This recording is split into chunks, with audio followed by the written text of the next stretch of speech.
কালকের পার্টে দেখিয়েছি ছেলেরা স্কুলে যাওয়া পর্যন্ত আমি কি করি। তো তারা স্কুলে চলে যাওয়ার পর কি করি সেটাই আজকে মিনি ব্লগে সবার সঙ্গে শেয়ার করলাম।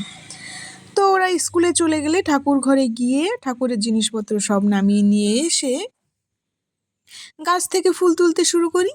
এই যে হচ্ছে আমার সূর্যমুখী গাছেরা, টগর, তারপর মাধবীলতা, এই সমস্ত ফুল গুছিয়ে তুলে নিয়ে সাজিতে রাখি। তারপর তুড়ি মেরে ঠাকুরের বাসনগুলো পরিষ্কার করে ফেলি।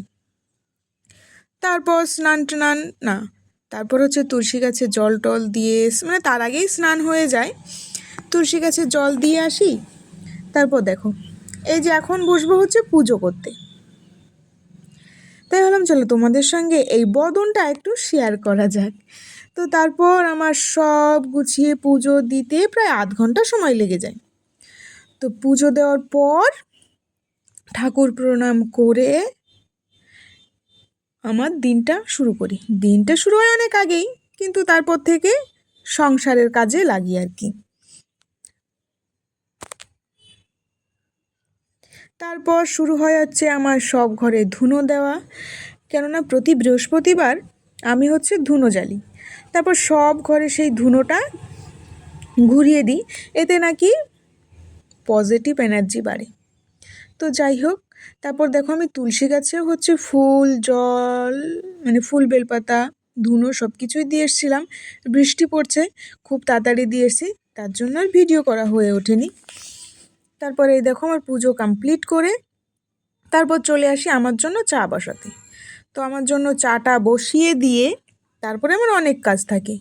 আর এটা হচ্ছে আমার ছোট্ট একটা রান্নাঘর, বলতে পারো এক প্রকার আমরা লোকের বাড়িতেই থাকি। রাকেশবাবু কাজ করে, সেই সূত্রে আমরা অফিসের মানে সরকারি কোয়ার্টারে আর কি থাকি। তো এটা লোকের বাড়ি হলো।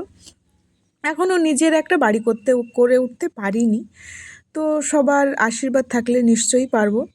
তারপর হচ্ছে চাটা করে রাকেশবাবুর জন্য খাবার গরম দিয়ে, আজকে বলেছে একটু ভাত খেয়ে যাব, তার জন্য আজকে ওর জন্য ভাতটাই গরম করতে বসিয়েছি। সকালবেলা উঠে সময় পাই না বলে আগের দিনটা ভাত করে রাখি, সেটাই ওভেনে দিয়ে দিই, খুব তাড়াতাড়ি গরম হয়ে যায়।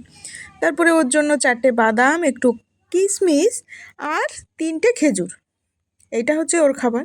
আর আমিও খেজুর খাই 3টে। আমি ওই ইয়েগুলো খেতে পছন্দ লাগে না, তবুও 2-1 দিন জোর করে খাই, যেদিন রাকেশ না খায়।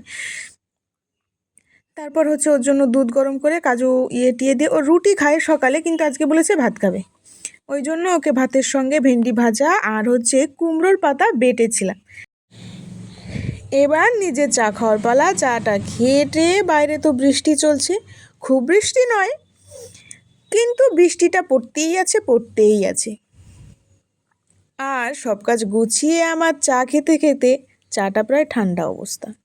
তো আজকের পার্টে এই পর্যন্তই। এরপরে কি করি সেটা আবার আসবো নতুন একটি পার্ট নিয়ে। তো যারা কালকে দেখোনি অবশ্যই পেজটাকে ফলো করে নিয়ে দেখে নিও। তো চলো আজকের মতন টাটা, আবার আসবো নতুন একটি ব্লগ।